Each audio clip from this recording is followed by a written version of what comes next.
5 দফা দাবিতে complete shutdown কর্মসূচি পালন করছেন রাজশাহী ও চট্টগ্রাম মেডিকেল সহ বেশ কয়েকটি হাসপাতালের ইন্টার্ন চিকিৎসকরা।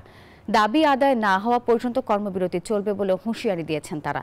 বিএমডিসির বিরুদ্ধে করা রিট প্রত্যাহার, বিএমডিসি থেকে ম্যাথস শিক্ষার্থীদের রেজিস্ট্রেশন অবিলম্বে বন্ধ করা, স্বাস্থ্য খাতে চিকিৎসকদের সংকট নিরসনে দ্রুত 10,000 ডাক্তার নিয়োগ দেয়া সহ বিভিন্ন দাবিতেই এই কর্মসূচি পালন করছেন তারা।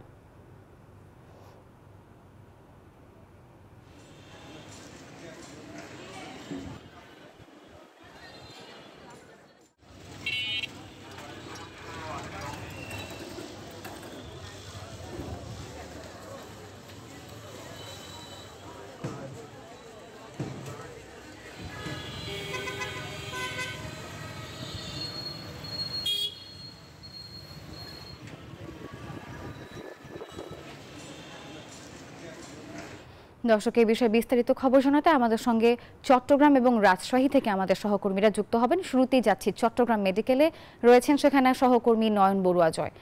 জয়, কর্মবিরতিতে দুর্ভোগে পড়েছেন রোগীরা ঠিক কতখানি, আর এই কর্মসূচি নিয়ে ইন্টার্ন ডক্টররা কি বলছেন?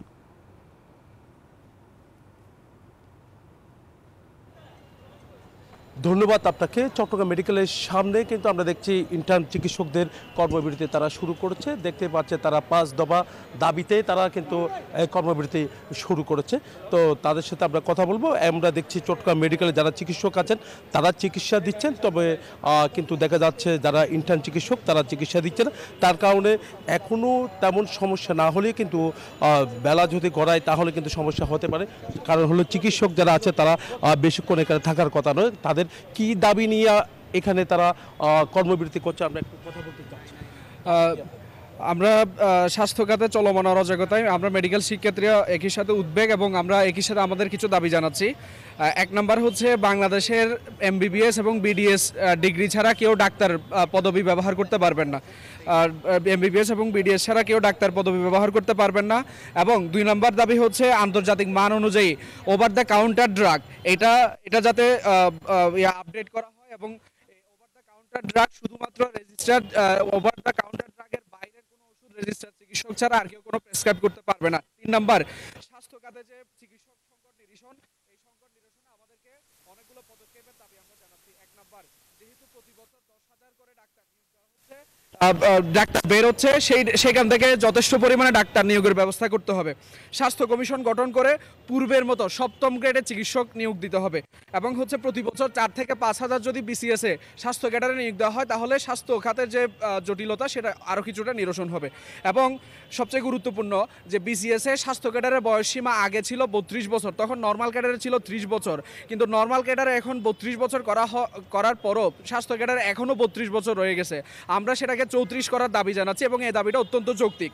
এবং আজকের আরেকটা গুরুত্বপূর্ণ দাবি 4 নম্বর, সেটা হচ্ছে মেডস যারা আছে এই মেডসগুলোকে বাংলাদেশ থেকে অনতি বিলম্বে বন্ধ করতে হবে। কারণ এই মেডসটা চালু করা হয়েছিল স্বাধীনতা পরবর্তী সময়ে চিকিৎসা দেওয়ার জন্য 1976 সালে। যেহেতু বর্তমান বাংলাদেশে যথেষ্ট ডাক্তার আছে, সুতরাং এই মেডিকেল অ্যাসিস্ট্যান্ট বন্ধ করে দেওয়া হবে। আমরা একটু জানতে চাচ্ছি হঠাৎ করে যে আপনাদের কর্মবিরতি, যে যারা রোগী আছে মেডিকেলে ভর্তি আছে তারা তো দেখা যায় আমরা আসলে অনেক দিন ধরে এই আন্দোলনগুলো করে আসছিলাম, কিন্তু যেহেতু এখন আমাদের দেয়ালে পিঠ থেকে গেছে অবস্থা, আমরা নতুন বাংলাদেশে আর এই ধরনের অরাজকতা, এই ধরনের বৈষম্য আমরা চাই না।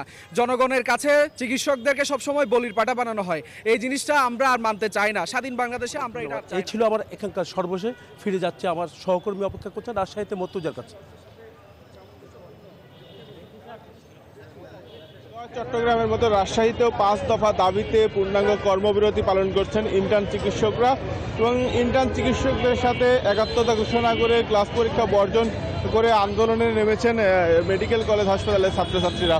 তারা কিন্তু বলছেন যে তাদের যে যৌক্তিক দাবি সেই দাবি আদায় না হওয়া পর্যন্ত তারা আন্দোলন চালিয়ে যাবেন। আর ইন্টার্ন চিকিৎসকদের কর্মবিরতির ফলে তীব্র ভোগান্তিতে পড়েছেন রাজশাহী মেডিকেল কলেজ হাসপাতালে চিকিৎসা নিতে আসা রোগী এবং রোগীর স্বজনরা।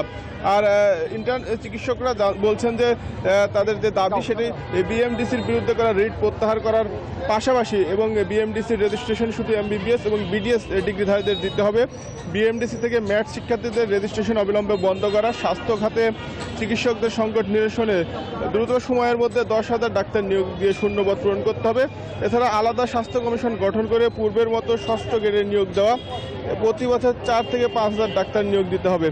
তাদের যে দাবি, সেই দাবি আদায়ে তারা আজকে রাজশাহী মেডিকেল কলেজের সামনে দুপুর 12টা থেকে অবস্থান কর্মসূচি পালন করছেন এবং তারা বলছেন যে দাবি আদায় না হওয়া পর্যন্ত তাদের আন্দোলন অব্যাহত থাকবে। আর এই কর্মবিরতির ফলে কিন্তু রোগী এবং যারা স্বজন রয়েছেন তারা তীব্র ভোগান্তিতে পড়েছেন। মেডিকেল কলেজ হাসপাতাল কর্তৃপক্ষ বলছে যে তারা চিকিৎসা সেবা বিকল্প উপায়ে চালু রেখেছেন এবং ইন্টার্নদের সাথে যোগাযোগ করছেন যেন দ্রুত চিকিৎসা সেবা স্বাভাবিক হয়। এই ছিল রাজশাহী থেকে।